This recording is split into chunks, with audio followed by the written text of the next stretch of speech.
A paz do Senhor, meus irmãos, uma boa noite de quarta-feira para todos os nossos amados. Nesta quarta-feira, eu me perdi no calendário, rapaz, não é que é? Vamos pegar aqui o calendário para ver. Hoje, dia 3, olha aí, dia 3 de agosto, né? Desejando que Deus abençoe a vida de cada um de vocês que estão chegando para a nossa aula de número 120 do CETADB. Para nós é uma grande satisfação ter vocês que já estão conosco. Eu quero aproveitar aqui para lermos um texto bíblico, né? O texto bíblico de Lucas, Evangelho, conforme escreveu Lucas, capítulo 16, nós vamos ler aqui a partir do versículo 19, e o texto bíblico diz assim: Ora, havia um homem rico e vestia-se de púrpura e de linho finíssimo, e vivia todos os dias regalada e esplendidamente. Havia também um certo mendigo chamado Lázaro, que jazia cheio de chagas à porta daquele, e desejava alimentar-se com as migalhas que caíam da mesa do rico, e os próprios cães vinham lamber-lhe as chagas. Verso 22. E aconteceu que o mendigo morreu, e foi levado pelos anjos para o seio de Abraão. E morreu também o rico, e foi sepultado. Esse texto, que inclusive servirá de base para a nossa primeira questão da nossa aula de hoje, não é? Vamos já trazer aqui o pastor. Vamos iniciar a nossa aula de hoje. Vamos lá, eu vou ter que fazer algum ajuste aqui, não é? Então, vamos fazer esse ajuste agora. Bora lá. Prontinho aqui, olha. Já ficou top, meu pastor. Você pensa? Não ficou bom? Oi, senhor, tudo bem? Paz do Senhor, tudo bem, graças a Deus. Meu irmão, tudo em ordem aí? Em Apucarana? Sempre melhorando no Senhor. Hoje está um calor amuado aqui, rapaz. Pensa no Apucarana negócio. Fit. Isso aí. O calor hoje aqui tá intenso. Na verdade, o inverno está bem atípico, não é? O inverno está bem atípico aqui na nossa região, que aqui é sempre um lugar de temperatura baixa essa época do ano, mas esse ano aqueceu bastante aqui o clima. Aí quando costuma fazer frio, faz bastante frio. E quando resolve esquentar também, né? Fica um mormacinho, né? Pois é isso, meu pastor. Vamos aqui já, na saudação aos nossos irmãos, pedir que os irmãos possam tirar um print dessa tela, em que já estamos aqui, né? Eu e o pastor Ciro, para você fazer uma publicação no seu story, convidando outros irmãos, amigos, não é? Na sua rede social, para que estejam com a gente e participem desta aula de número 120. No início eu me perdi no calendário, mas hoje é 3 de agosto de 2022 e nós vamos aqui para mais uma live, não é? Live 120. 120, onde o pastor Ciro Zibordi, sempre conosco, estará também aqui respondendo algumas questões dos nossos irmãos, não é? Dos alunos, seguidores das redes sociais do pastor Ciro, também do CETADB, e para nós dizer aqui e reafirmar, não é, que é uma satisfação muito especial nós podermos compartilhar do nosso tempo com os irmãos nesse trabalho abençoado que o Senhor nos proporciona de estarmos realizando, não é, por intermédio do CETADB. Pois bem, meu pastor, eu penso que nós já podemos dar início, porque são bastantes as questões, não é, para a nossa pauta de hoje. Eu li o texto de Lucas, capítulo de número 16, eu li os versículos de 19 até o versículo 22. E já com o objetivo de podermos embasar esta primeira questão que está levantada aqui pelo nosso irmão Carlinhos, né? A pergunta que o irmão fez é a seguinte: o seio de Abraão, conforme o registro de Lucas 16, 22, que eu acabei de ler, é o terceiro céu? Então, o seio de Abraão, no Antigo Testamento, é um sinônimo de paraíso, né? Paraíso porque é o lugar onde os salvos, os santos, né? Os justos, eram consolados, não é? Então, a Bíblia, esse texto que o irmão leu aí, é parte da história de Rico e Lázaro, em que menciona ali a história de dois homens, né, que menciona-se a vida de dois homens que morreram, a história de dois homens que morreram. Um deles mencionado por nome, Lázaro, era justo, era um servo de Deus. Ele foi para o seio de Abraão, diz a Bíblia. E já o rico, que vivia regaladamente e tal, mas não era salvo, né? Claro, ele foi para o Hades também. Ou seja, ambos foram para o mesmo lugar, só que a Bíblia menciona que havia um abismo separador que fazia com que o lado em que estavam os salvos fosse um lugar de consolação, de conforto, daí ser chamado de seio de Abraão ou paraíso, né? Assim, não existe um texto que diga que seio de Abraão é igual ao paraíso, mas comparando algumas passagens com outras, a gente percebe, quando Jesus, por exemplo, lá em Lucas 23 e 43, ele diz para aquele ladrão, aquele homem que estava sendo crucificado, hoje estarás comigo no paraíso, né? E naquele mesmo dia, Jesus, nós vemos em outras passagens, que ele desceu às partes mais baixas da terra, né? E depois subindo, levou o cativo ao cativeiro e deu dons aos homens. Então nós fazemos aí uma conexão, porque o que acontece? O paraíso no Novo Testamento claramente está associado ao terceiro céu, porque Paulo, lá em 2 Coríntios capítulo 12, versículos 1 a 4, ele diz, né, de maneira indireta, que ele esteve no paraíso, no terceiro céu, onde ouviu palavras inefáveis que aos homens não é lícito falar.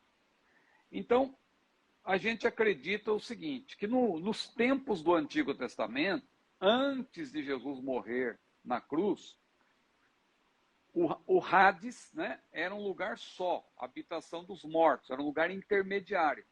Mas Jesus explicou que havia um abismo separador, para que não ficassem, claro, no mesmo local, salvos e condenados. Os salvos estavam sendo consolados. O texto de Lucas é claro de que eles estavam sendo consolados.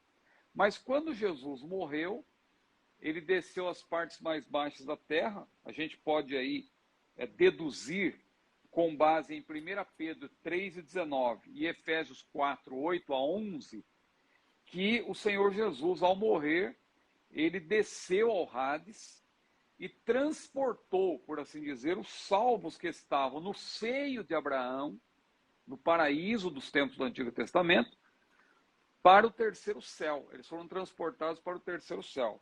Então, o seio de Abraão não é o terceiro céu, né? Respondendo agora objetivamente, o terceiro céu é para os salvos do período neotestamentário, depois da morte de Jesus. Depois que Jesus morreu, aí sim, os salvos passaram a estar no paraíso, no terceiro céu.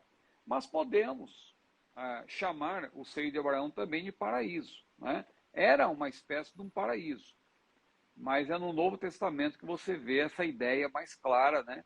Ali porque Paulo diz em 2 Coríntios 12 que ele foi ao paraíso no terceiro céu.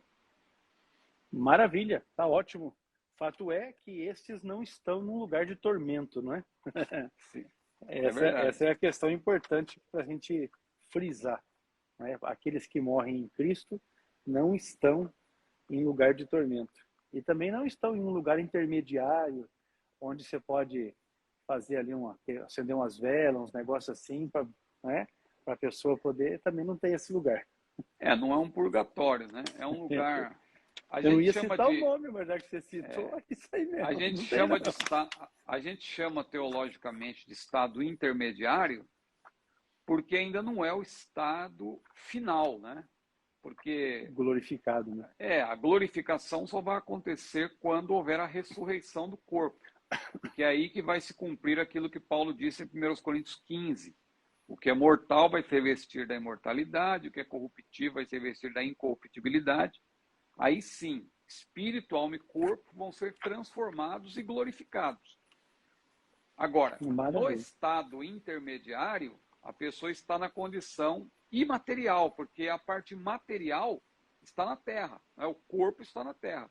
Agora, espírito e alma que constituem o homem imaterial, o homem interior, o homem espiritual, né?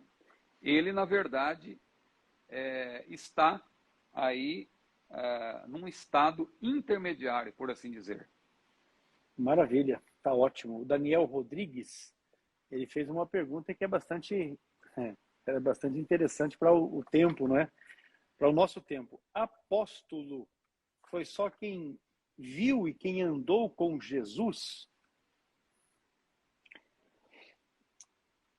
Então, aqui a gente tem que fazer uma explicação um pouco extensa, pelo seguinte: os 12, né? Os 12 que Jesus escolheu, é um grupo seleto. São 12 apóstolos que Jesus escolheu, que existe uma promessa com respeito a eles, né? Jesus lá, por exemplo, em Mateus 19, 28, ele deixou claro que na regeneração, ou quando o Filho do Homem se assentar no trono da sua glória, ele disse para os 12, né? Que eles se assentariam em 12 tronos para julgar as 12 tribos de Israel. Então esse é um grupo seleto, é um grupo fechado, por assim dizer, é o colégio apostólico, que realmente foi constituído por 12 salvos. Mas alguém dirá, e Judas? Bom, Judas perdeu o seu direito e ele foi substituído. Quem substituiu Judas? Biblicamente, Matias, né? Matias foi escolhido. Alguém diz, não, Matias, na verdade, desapareceu e quem aparece é Paulo. Só que não é só Matias que desaparece. Todos os apóstolos desaparecem, com exceção de Pedro e João. Em Atos você não ouve mais falar deles. Tiago é mencionado no capítulo 12, né? Ele é morto à espada, mas é só aí. Depois ele já não aparece mais. No capítulo 15, o Tiago que aparece lá no concílio não é o Tiago, irmão de João. É Tiago, irmão do Senhor, que também era apóstolo, mas não era dos 12. Quem substituiu Judas foi justamente Matias, né? Matias substituiu Judas. Não há menção de que Tiago foi substituído, até porque Tiago morreu salvo. O caso de Judas, ele só foi substituído não porque morreu, porque todos os apóstolos morreriam. Quer dizer, se a morte fosse razão para substituir-se os apóstolos, todos teriam que ser substituídos. Mas a questão não é essa. A promessa foi feita para aqueles 12 que andaram com Jesus, inclusive Judas. Só que no caso de Judas, como ele perdeu a salvação, porque ele se desviou, aí sim houve a necessidade. Pedro fundamentou nas profecias do Antigo Testamento, nos Salmos, né, que havia necessidade de alguém assumir o seu lugar no colégio apostólico, o lugar de Judas, né? Então, os 12 são, sem dúvida, um grupo especial. Só que a Bíblia menciona também, além dos 12, outros apóstolos que viram o Senhor, mas não era só por causa disso. Eles também foram chamados, né? Porque outras pessoas viram também Jesus, mas não foram chamadas para apóstolos. Apóstolos não são aqueles que querem ser, são aqueles que Deus chamou para ser. Então você tem, por exemplo, Paulo e Barnabé, são mencionados textualmente lá em Atos 14 como apóstolos. Tiago, em Gálatas, Tiago, irmão de Jesus, né? Não Tiago, irmão de João, que esse foi morto à espada.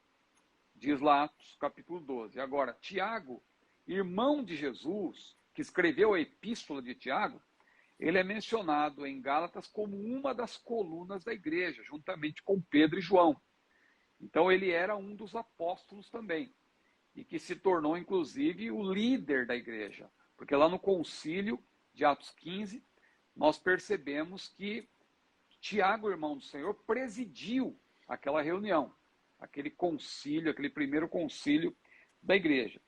Agora, além dos 12, que é um grupo seleto, um grupo fechado, e também os outros apóstolos que foram escolhidos para exercer o apostolado naqueles dias, a Bíblia menciona também o ministério de apóstolo. O ministério de apóstolo perdura até hoje.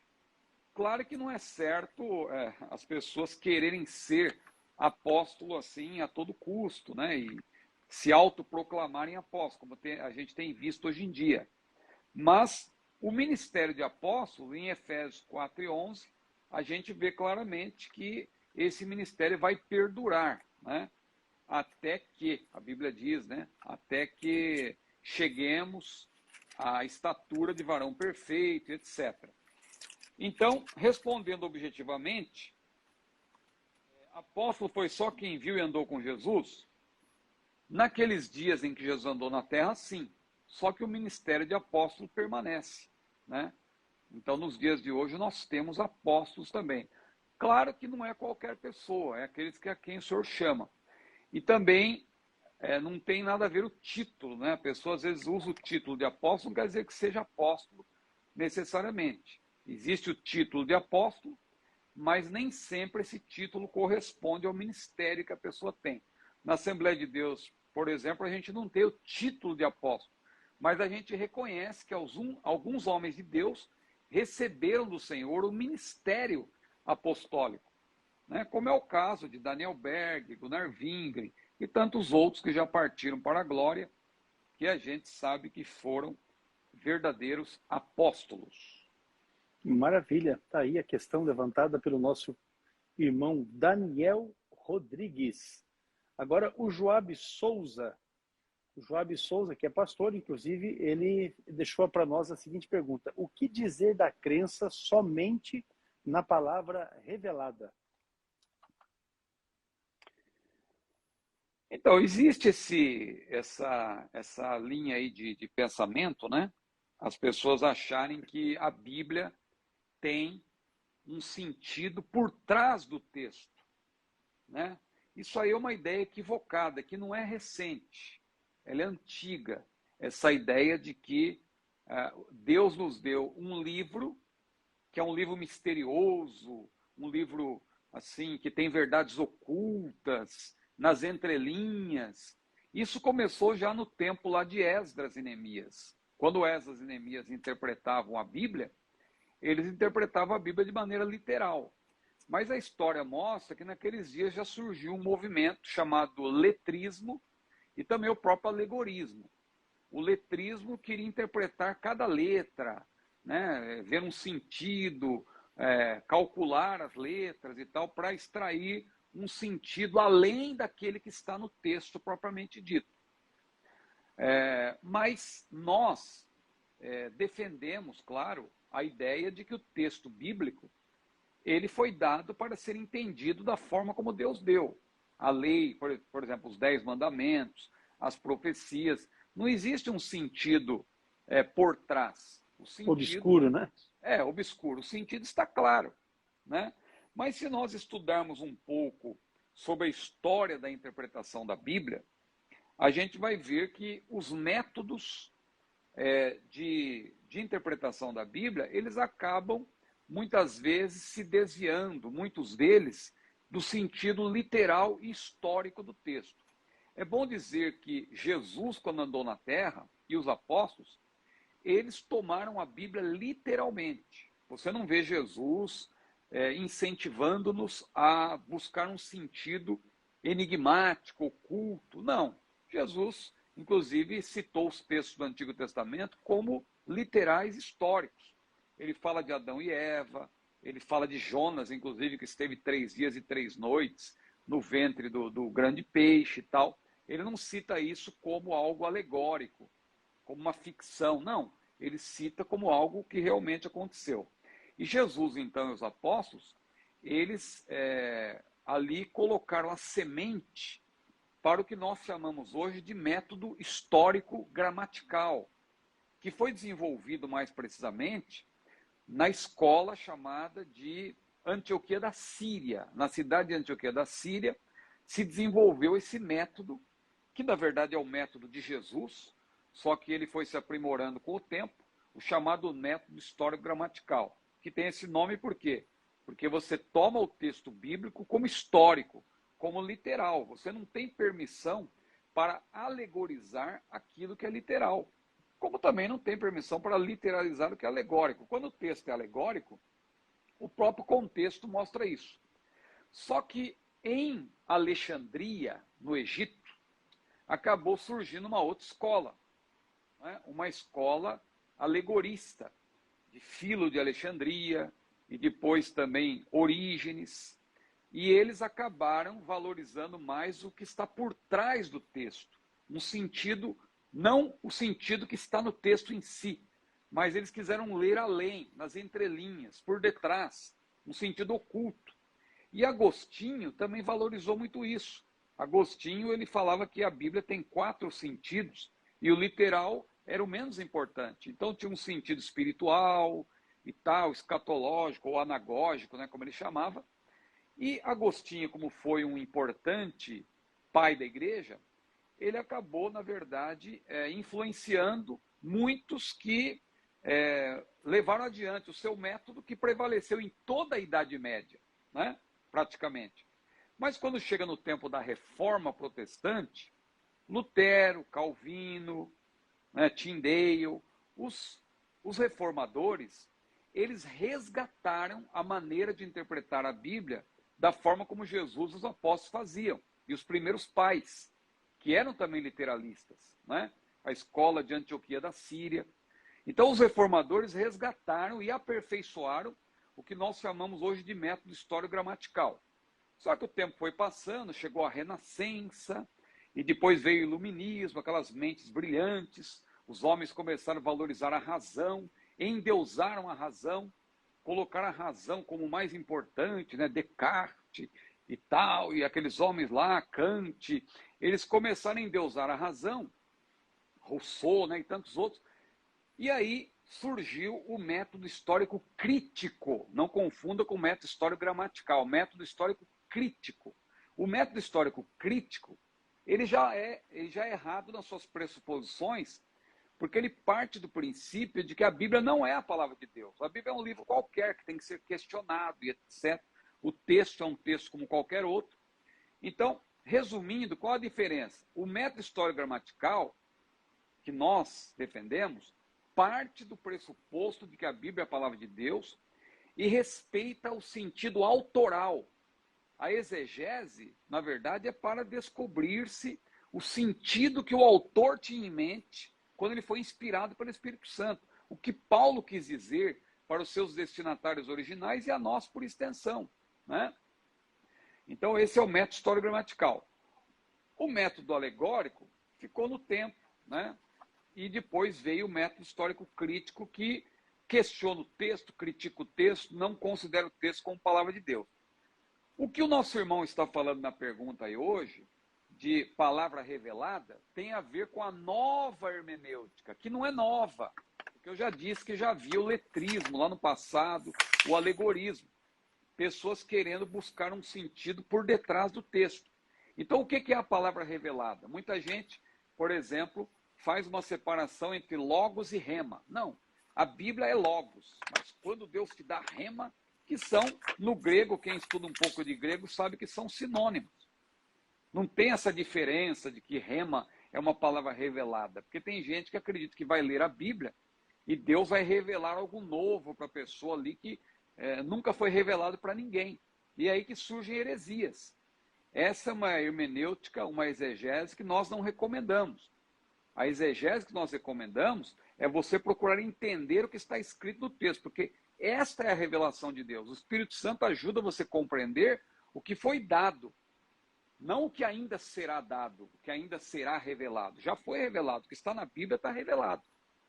Você precisa compreender com a ajuda do Espírito Santo. Então, essa nova hermenêutica, ela na verdade, valoriza não o autor e nem o texto, ela valoriza o leitor.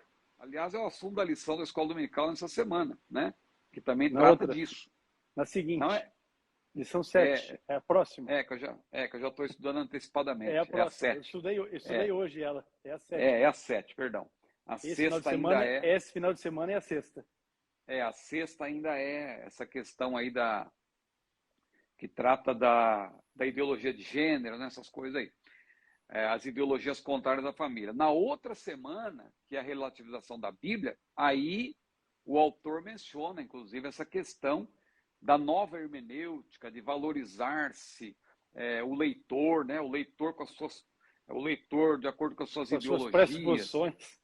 Se o camarada é marxista, ele vai fazer uma leitura marxista da Bíblia. Se é feminista, ou se ele tem experiência, se ele valoriza esse negócio de palavra rema, não, então ele vai, né, a palavra revelada. Então isso aí é falso.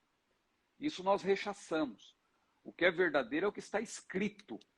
O que está escrito. Jesus falou, errais não conhecendo as escrituras, nem o poder de Deus. Mas você tem que interpretar as escrituras e ler exatamente o texto do jeito que está e contar com a ajuda do Espírito para ele fazer você entender, né?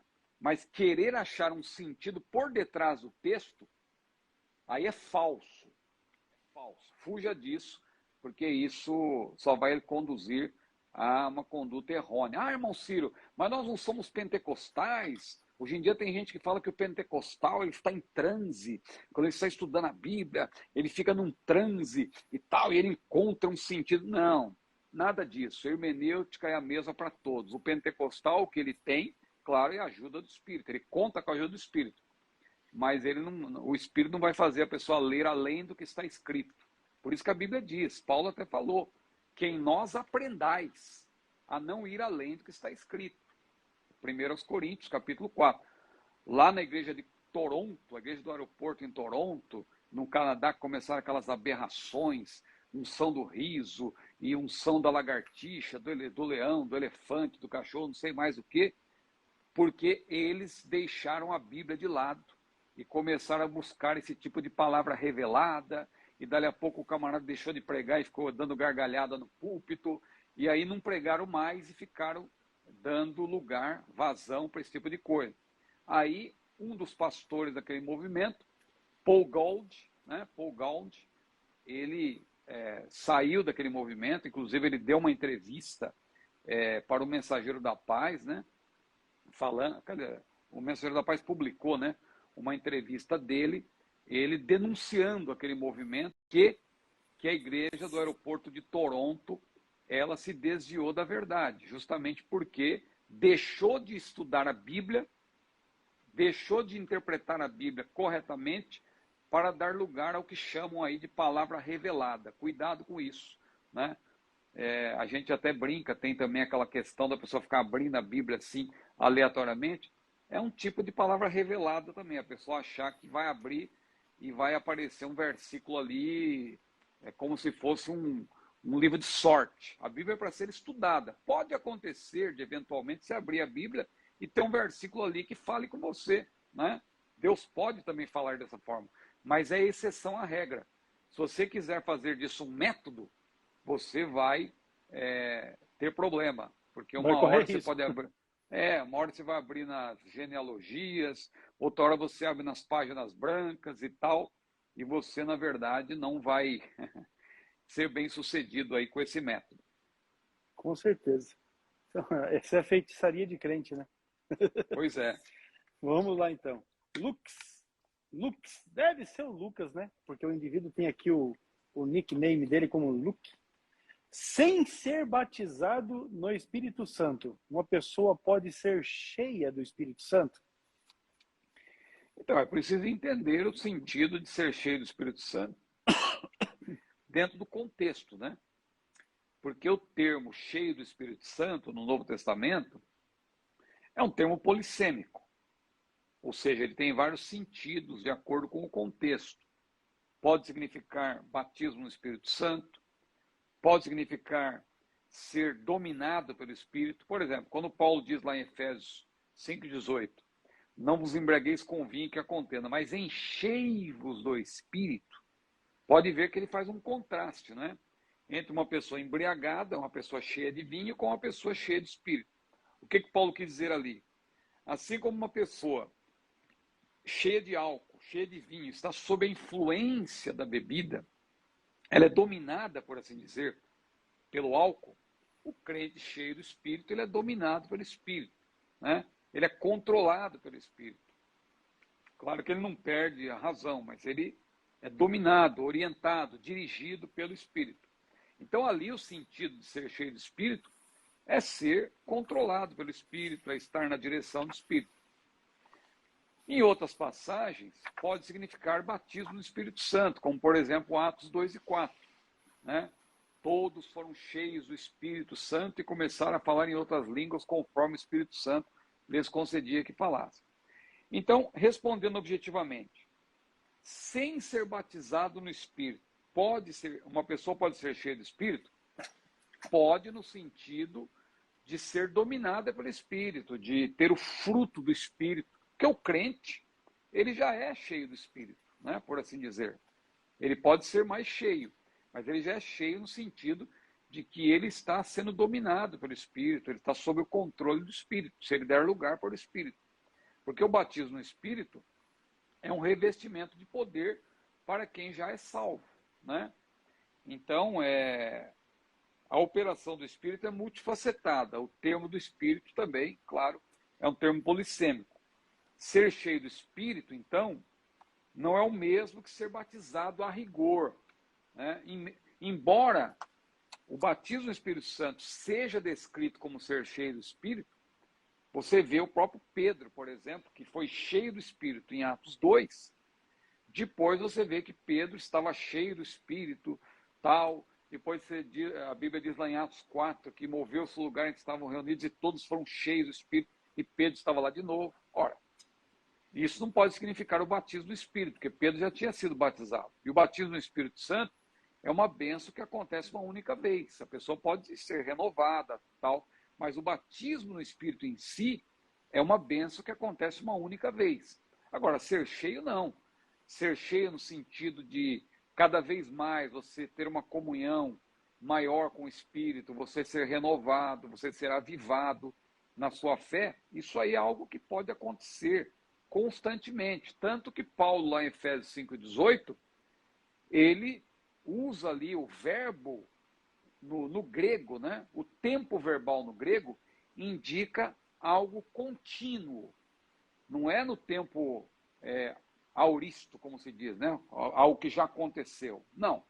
Ele diz o seguinte, como se dissesse, continuem sendo cheios do Espírito. Não é encher-se uma vez e pronto. Não. É algo contínuo que você deve sempre buscar para você continuar na presença de Deus. Então, a pessoa pode ser cheia, mas não quer dizer que ela vai deixar de buscar o batismo do Espírito.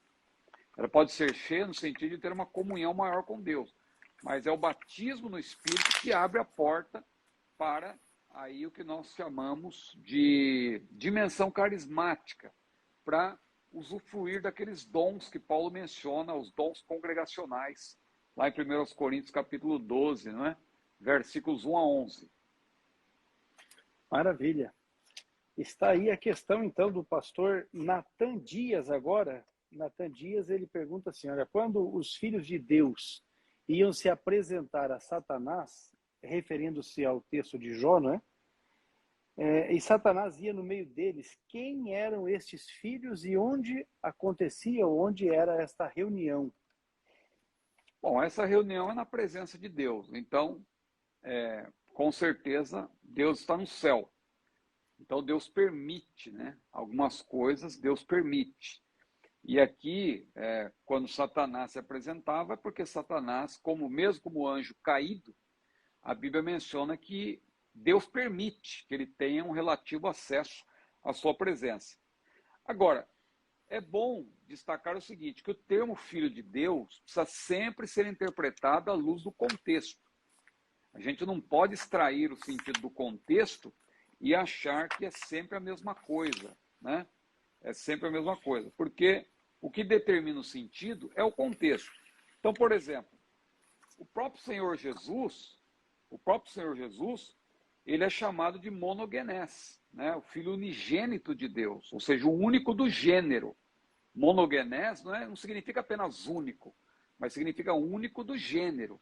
Ou seja, não existe outro filho de Deus no mesmo sentido que Jesus. Nós somos filhos de Deus, por exemplo, mas somos filhos de Deus por adoção. Jesus é o filho unigênito de Deus. Então, Jesus é o filho de Deus, conforme João 3,16. Ele tem os atributos da deidade. Nesse sentido, significa que ele é Deus. Os salvos, como eu mencionei, também são chamados filhos de Deus por adoção. Os anjos são chamados filhos de Deus também, né? Os anjos são chamados filhos de Deus. Aqui está o texto de Jó 38, versículo 7, o texto de Jó, capítulo 1, versículo 6, mostra que eles são filhos de Deus também, né? Porque são criatura de Deus. Mas veja, em Gênesis 6, 1 a 4, muita gente faz uma interpretação automática. Não, já que no Antigo Testamento, ali você vê que em Jó os anjos são chamados filhos de Deus, em Gênesis também são filhos de Deus, mas não pode ser. Por quê? Porque ali, primeiro diz que aqueles filhos de Deus uniram-se às filhas dos homens e nasceram filhos, vieram filhos, né? Os anjos não têm essa permissão de Deus para se relacionar com as mulheres. Eles não têm. Jesus falou que os anjos nem se casam e nem se dão em casamento. E outra coisa, se eles são filhos de Deus, como que eles poderiam ser ali? Porque alguém disse que eles eram demônios, ou eram anjos caídos. Mas se eles são anjos caídos, por que são chamados filhos de Deus? Né? Então, aí já tem uma contradição. E outra coisa, no Antigo Testamento, nem sempre o termo filhos de Deus se refere a anjos. Você tem outras passagens, Deuteronômio, por exemplo, que menciona os israelitas também como sendo filhos de Deus. Então é preciso interpretar o contexto, analisar o contexto cuidadosamente. Então, quando os filhos de Deus iam se apresentar e Satanás ia no meio deles, quem eram esses filhos e onde era essa reunião? Então, respondendo agora objetivamente, depois de fazer essa explicação geral sobre os filhos de Deus, esses filhos de Deus aqui em Jó 37, Jó 1 também, né, que fala quando ele se apresentava diante de Deus, são anjos de fato, são anjos de Deus que se apresentam na presença do Senhor. E Satanás, como anjo caído, ele também, por permissão de Deus, ele também se apresentava ali para acusar Jó, né? Conforme o livro de Jó menciona. Maravilha. Vamos seguindo aqui então, o Vidal oficial. Aliás, tem antes aqui, tem a pergunta do Roberto Silveira, né? Quando falamos em línguas estranhas, estamos falando a língua de um outro país, um outro idioma, né? Veja, o ponto principal aí nessa questão é o seguinte: quem fala em línguas, fala, da parte do espírito, claro, fala de maneira sobrenatural. Então, o ponto principal é o seguinte: a pessoa está falando algo de maneira sobrenatural, portanto, não é uma língua que ela aprendeu, é uma língua da parte do Espírito. Paulo, inclusive, diz, olha, ore para que possa interpretar, porque é algo sobrenatural, né? Então, se eu falar chinês, por exemplo, da parte do Espírito, como eu não sei chinês, se eu falar chinês, só pode ser algo sobrenatural. Então, essa língua, apesar de ser um idioma conhecido na Terra, é da parte do Espírito. Agora, quando você lê Atos 2, nós explicamos aqui outro dia, diz que aqueles 120 irmãos falaram em línguas, e o termo ali é glossa, né? No grego, glossa. Glossa que pode significar tanto a língua, literalmente, como também um idioma, né? Esse é um termo geral, ali glossa, daí vem glossolalia. Só que ali aconteceu um milagre, também nas pessoas que ouviram, né? Supõe-se, ou talvez não no ouvido em si, mas no condicionamento do som que eles receberam. Por quê? Porque diz que correu a voz, aquela glossa correu, só que quando eles ouviram, o texto muda, usa um outro termo, diz que eles ouviram dialectos, que aí já é um termo específico para idiomas, né? Daqueles povos que estavam ali, aquelas nacionalidades que estavam representadas no dia de Pentecostes. Só que Paulo não fala de idiomas. Paulo, lá em 1 Coríntios 12 a 14, ele fala simplesmente de glossa, né? de línguas que não eram xenolálicas. Eram línguas, na verdade, sobrenaturais, mas ele não faz menção de idiomas ali. Então, a língua pode ser tanto um idioma da terra, conhecido pelas pessoas que ouvem, mas não por aquele que fala, porque ele fala de maneira sobrenatural. E também pode ser um outro tipo de língua que Deus conhece, mas que ninguém conhece aqui na terra, só que, vindo da parte do Espírito de fato, serve para edificação, né? Então, eu penso que é isso que eu poderia dizer, né? Não é apenas língua de outro país, mas é uma língua, sobretudo, da parte do Espírito. Maravilha. Agora sim, a questão levantada pelo nosso irmão Vidal é a questão que ele coloca aqui assim, ó. Os calvinistas dizem que o sangue de Cristo é válido para os eleitos. Como nós, arminianos, resolvemos esse detalhe? Bom, nós não precisamos resolver nada, né?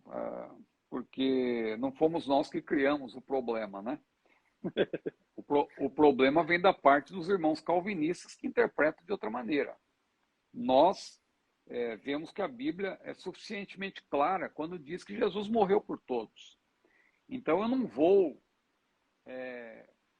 forçar a Bíblia a dizer outra coisa, porque a Bíblia é muito clara, diz que Deus amou o mundo de tal maneira.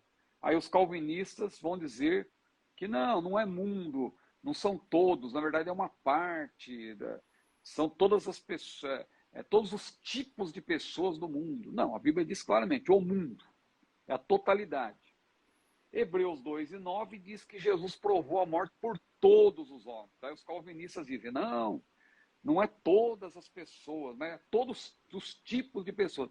Então você percebe que eles recorrem a alguns subterfúgios para tentar ajustar a Bíblia ao seu sistema, né? Então nós não precisamos nos preocupar com isso. Nós simplesmente entendemos que a salvação ela é apresentada mediante doutrinas diferentes. Então uma coisa é a doutrina da expiação, outra coisa é a doutrina da redenção, né? No que tange a expiação, não tem como negar. Jesus provou a morte por todos os homens. A expiação diz respeito a todos. Jesus não morreu por alguns. Até porque Deus quer que todos se salvem e venham ao conhecimento da verdade. Mas aí os calvinistas dizem, não, então Jesus morreu por uma pessoa e a pessoa vai para o inferno e a pessoa vai dizer, como assim? Se Jesus morreu por mim? Veja, a pessoa, o calvinista, geralmente, ele interpreta, ele acaba não distinguindo expiação de redenção. A expiação diz respeito ao pecado original. Quando diz a Bíblia que Deus tira o pecado do mundo, ele tira no sentido de que o pecado original, o pecado adâmico, não é mais um obstáculo para a pessoa chegar-se a Deus. Só que para a pessoa obter a redenção propriamente dita, aí depende de arrependimento e fé. Tanto que lá em João 3,16 a Bíblia diz que Deus amou o mundo de tal maneira que deu o seu Filho unigênito para que todo aquele que nele crê não pereça, mas tenha a vida eterna. Ou seja, se não precisasse crer e se arrepender, não haveria necessidade de João 3,16. Simplesmente, não precisaria ter todo esse dobramento. Simplesmente diria, Deus amou o mundo de tal maneira para que todos sejam salvos, ou para que todos os eleitos sejam salvos. Não, diz para todo aquele que nele crê, né? Então, eu penso que a Bíblia é suficientemente clara e nós não precisamos resolver problema algum aí. Eu acho que o problema é criado pelos irmãos calvinistas, né? Então, e alimentado por aqueles que dão lado, né? Pois é. Alimentado por aqueles que dão lado. Mas a gente vai seguindo. A igreja segue caminhando sem olhar atrás. Vitor Castanheira é o nosso irmão que pergunta, com base no texto de Isaías 45, versículo 7, qual é o mal que Deus cria? O mal que Deus cria não é o mal moral, né? Porque Deus é bom, Deus é essencialmente bom, Deus é todo bondoso, né? Não existe maldade em Deus. Mas, e o texto de Isaías 45, versículos 6 e 7? O irmão poderia ler, por gentileza? Para que se saiba, desde o nascente do sol e desde o poente, que fora de mim não há outro. Eu sou o Senhor e não há outro. Eu formo a luz e crio as trevas. Eu faço a paz e crio o mal. Eu, o Senhor, faço todas essas coisas. Então, se você pegar esse versículo isoladamente, né, dizendo que Deus cria o mal, aí alguém dirá, não, é irrefutável, Deus é o autor do mal. Mas essa questão é um pouco mais filosófica, tem que entender realmente essa questão, porque dizer que Deus é o criador do mal, que mal? É o mal moral? Não. Porque o mal moral entrou no mundo através de Satanás, através do pecado. Deus não tem pecado, Deus não criou o mal moral. Agora, quando diz aí que Deus cria o mal, é no sentido de que ele traz juízo. Ele cria o mal no sentido do juízo que vem sobre aqueles que o desobedecem. É nesse sentido que Deus cria o mal. Agora, não o mal moral, né? É o mal no sentido de juízo, porque o mal moral entrou no mundo através do pecado, né? Do desvio de Satanás, porque Satanás foi dotado de livre vontade e ele livremente resolveu rebelar-se contra Deus, né? Alguém diz, Deus é autor do mal porque Deus criou seres livres. Não. Deus, ele criou seres livres porque ele não criou autômatos, não criou robôs. Então é por essa razão, mas não que ele tenha criado o mal em si. Muito bem. Ele cria o mal no sentido que ele traz juízo, é nesse sentido. Nesse texto de Isaías 45, ele está exatamente falando a respeito do livramento que viria, inclusive por intermédio de Ciro, não o Zibord, né? Outro Ciro. O outro Ciro. E é nesse aspecto que ele está falando que traz o mal. Muito bem, o Anderson Pereira, ele está falando a respeito do discurso de Pedro depois da descida do Espírito Santo. A pergunta dele foi no templo ou foi no cenáculo? Olha, eu vou responder que nenhum dos dois, né? Nenhum dos dois. Porque a Bíblia mostra que eles estavam numa casa, um lugar amplo, né? Um lugar onde cabia pelo menos 120 pessoas e que também havia espaço em volta, né? Havia espaço em volta para que ali as pessoas pudessem estar reunidas, né? Então, respondendo objetivamente, porque não vejo aí muito que complicar essa questão, quando Pedro fez o seu discurso, possivelmente foi na casa de Maria, que era inclusive a parente de Barnabé, né? Atos capítulo 12, né? Ali menciona Maria, parente de Barnabé, muito possivelmente foi na casa dela. A maioria dos historiadores, inclusive, apontam para isso, né? Então não foi nem no templo e nem no cenáculo, porque eles já estavam ali numa casa, né? Muito bem, muito bem, muito bem. O evangelista Wagner Xavier, ele usa com base o texto do primeiro livro de Samuel, capítulo 5, versículo 8, e diz que Davi aborrecia os coxos e cegos quando conquistou Jebus. Esse texto precisa ser lido com cuidado, porque os jebuseus, na verdade, eles zombaram de Davi e dizendo que Davi e os seus exércitos seriam facilmente vencidos, né, pelos coxos que havia na cidade, pelos cegos, ou seja, eles desprezaram o exército de Davi. Então não é que Davi aborreceu propriamente os coxos, tanto que Davi ele recebeu Mefibosete, né, que era um homem coxo, né, e era parente de Saul, Jonatas, na verdade. Então, Davi, até no capítulo 9, né, de 1 Samuel, você vê isso. Então, se você ler, aliás, 2 Samuel, né, o irmão cita 1 Samuel, mas é 2 Samuel.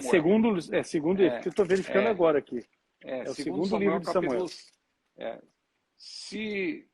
Se a pessoa ler o capítulo 5, versículos 6 a 8, ela vai perceber o seguinte, que os jebuseus, eles menosprezaram o rei Davi, afirmando que ele não seria capaz de enfrentar nem os cegos e coxos que existissem na cidade, né? O próprio versículo aí, se não quiser ler, segundo Samuel 5 e 8, afirma Davi... que não havia possibilidade. Pois não. Pode falar. Pode ler, pode ler. Porque Davi disse naquele dia: qualquer que ferir os jebuseus e chegar ao canal, e aos coxos e aos cegos, que a alma de Davi aborrece, será cabeça e capitão. Por isso se diz: nem cego nem coxo entrará nesta casa. Então, Davi dá instruções para vencer os jebuseus, referindo-se a esses com o mesmo termo que usaram para se referirem a ele, né? Então, com isso, ele afirmou que os jebuseus eles seriam como cegos e aleijados diante do povo de Deus. É esse o sentido, né? O texto não diz que Davi odiou os cegos e coxos, mas os jebuseus, de certa forma, o chamaram de incapaz. E por isso Davi também, ali ele retribuiu, né, dizendo, comparando-os, na verdade, a cegos e coxos, incapazes diante da força do povo de Deus, né? Então por isso que ele disse isso no texto hebraico é como se fosse um ditado, né? Nem cego nem coxo entrará nesta casa. Então era uma espécie de um ditado referindo-se ali aos jebuseus. Então o que aconteceu? Resumindo, Davi, vendo-se desafiado, né, e desdenhado pelos inimigos, ele usou o mesmo termo de humilhação para com eles, considerando-os incapazes de resistir ao rei, o que nos leva a interpretar, claro, essa declaração não como discriminatória, né, mas como uma rejeição aí ao inimigo que tinha desdenhado do exército de Davi. Mas isso aí, para a pessoa entender, ela tem que ler, tem que estudar o texto dentro do seu contexto. Eu estou aqui fazendo um resumo, né, para não me alongar muito nessa questão. Tá certo, pastor. A Raira Naquila, ela está perguntando a respeito com relação ao Templo de Salomão. A objeção que ela faz aqui é assim: quando o Templo de Salomão foi concluído, o que aconteceu com o tabernáculo de Moisés, em especial com os utensílios? Então, quando o Templo de Salomão foi concluído, o que acontece? O tabernáculo, ele era uma tenda portátil, né? Então, onde o povo de Israel parava, quando estava peregrinando pelo deserto, onde o povo de Israel parasse, a nuvem, na verdade, que guiava o povo durante o dia, e a coluna de fogo que guiava o povo durante a noite, ela parava. E quando ela parava, o povo de Israel também parava e montava o acampamento e o tabernáculo era erigido, era uma tenda portátil, né? O que acontece? Em Josué, no capítulo 18, a gente vê que o povo de Israel conquistou a terra prometida. Então eles chegaram lá ao lugar chamado Siló, por volta do ano 1400 a.C., onde posteriormente Jerusalém foi erigida, né? Que a gente vê que Jerusalém ela foi erigida justamente a partir daquele ponto ali de Siló, onde era a terra prometida. Então, quando o povo de Israel se estabeleceu ali, o tabernáculo, ele estaria ali de maneira perpétua, né? A Arca da Aliança, etc., né? Só que depois, no ano 1050, a gente vê que os filisteus acabaram destruindo, né? No tempo de Golias ali, houve a destruição do tabernáculo, dos utensílios do tabernáculo, e a arca foi perdida desde então, e acabou sendo depois tudo isso substituído pelo templo, né, que já foi uma casa permanente, porque o tabernáculo era, na verdade, uma casa, era uma tenda portátil, que andava junto com o povo que acompanhava o povo nas suas peregrinações, né? Então, os relatos da Bíblia, o que a gente vê na Bíblia, é que os filisteus teriam destruído o que restou ali do tabernáculo, né?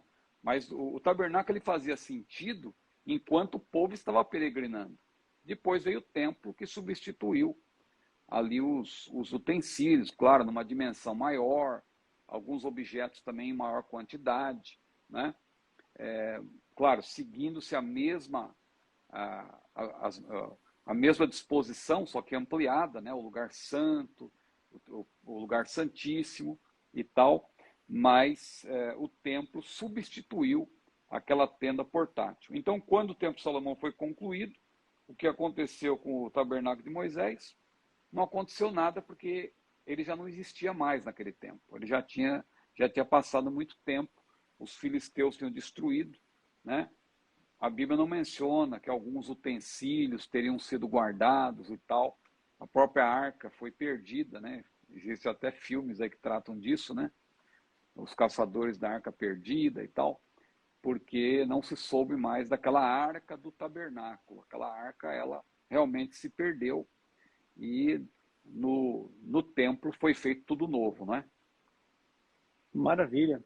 Veja que interessante que Deus é sábio nesse negócio, né? Porque se esse negócio tivesse se mantido, seriam objetos de idolatria, com certeza. Exatamente. Deus é sábio nessa questão também, que já conhece o coração do povo, né? Muito bem, para nós encerrarmos a nossa aula de hoje, meu pastor, vamos com mais essa aqui, que foi levantada pelo nosso irmão, acho que deve ser Ike Reis, ou Ike Reis. É bíblico a transferência de unção? Isso aí faz parte desses movimentos pseudo-pentecostais, né? A gente não vê Jesus transferindo, porque a nossa base é, nesse sentido, o Novo Testamento, né?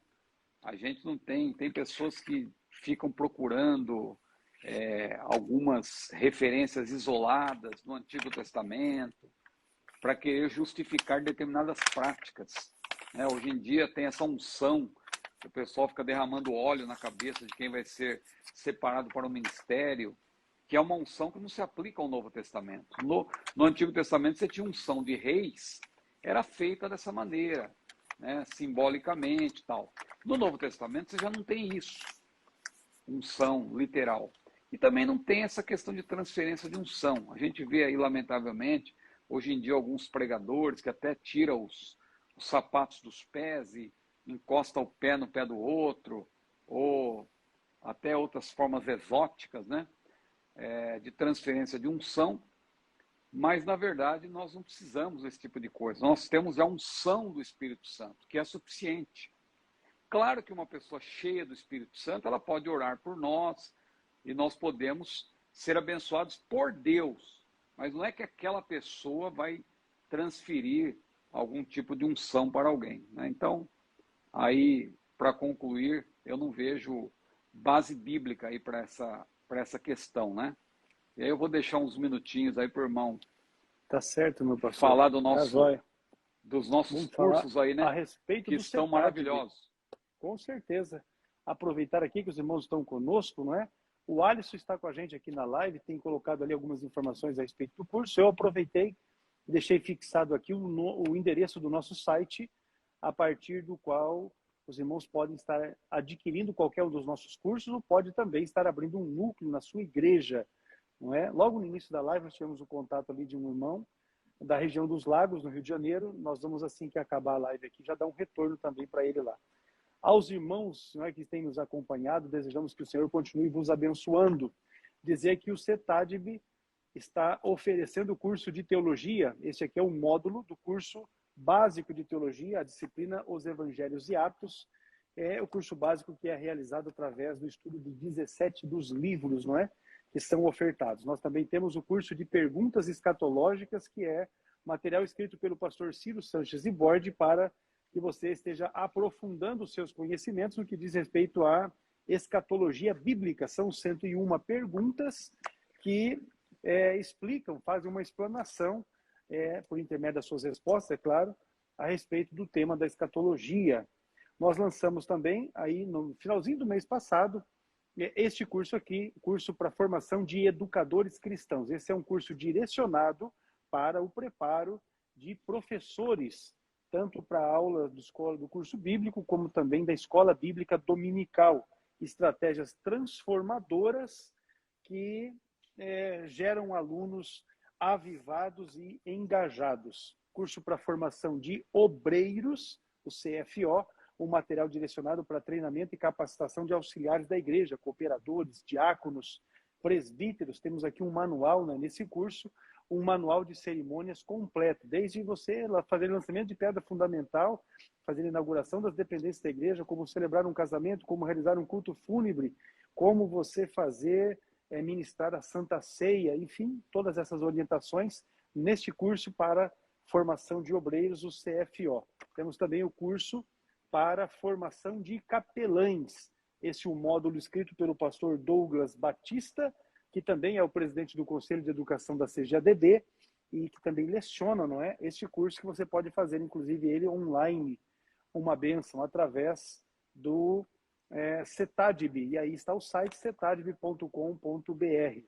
Aqui o curso para a formação de jovens pentecostais. Esse também é um material escrito pelo pastor Ciro Zibordi, que escreveu o livro, também gravou as videoaulas, e nós disponibilizamos esse curso para que você, líder, possa estar investindo na mocidade, na juventude da sua igreja, dando orientações preciosas para o bom desenvolvimento, não é, dos nossos amados. Nós temos esse kit aqui, não é, que é o box ministerial, onde você consegue adquirir os 4 cursos com um valor promocional que ainda neste mês de agosto permanece em R$ 330. Se você deseja alguma informação, acesse o nosso site cetadb.com.br, ali tem um linkzinho para você nos chamar, inclusive, através do WhatsApp, e a gente vai estar lhe orientando a respeito de cada um dos cursos. Pastor Ciro, com a palavra, para que você possa aí fazer as suas considerações finais, deixar o seu abraço apertado, suspiro dobrado para cada um dos irmãos que estiveram conosco em nossa aula de hoje.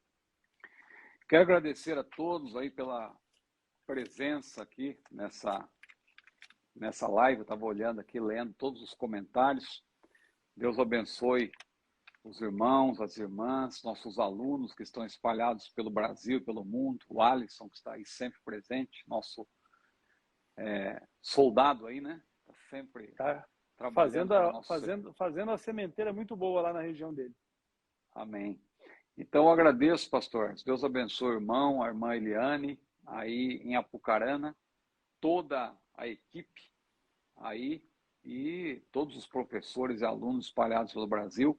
Tem sido uma bênção participar dessas lives todas as semanas, né? Tem sido um privilégio, uma oportunidade para a gente crescer juntos, né? Em conhecimento, porque vocês nos perguntam e a gente pesquisa e faz com que nós estejamos sempre buscando, né, mais conhecimento. Então tem sido uma bênção e eu agradeço a Deus e ao pastor Ecos também pela maravilhosa oportunidade. Muito bem. É importante a gente ressaltar que as perguntas que os irmãos fazem, elas são registradas da forma como os irmãos fazem. Porque eu vi um comentário que um irmão fez ali. A pergunta não deveria ter sido feita assim? A pergunta é feita pelo aluno da forma como ele quer, e a gente está aqui para responder, não é? Essa é a questão. A gente responde. O que em algum momento a gente acaba fazendo é uma correção de português e tal, para também não fazer a questão errada, mas a pergunta é feita conforme os alunos colocam nos comentários aqui. Todas as perguntas que foram feitas hoje estão salvas, elas serão colocadas na nossa lista. Só para que os irmãos tenham ideia, nós estamos aqui neste momento falando a respeito das perguntas teológicas gerais.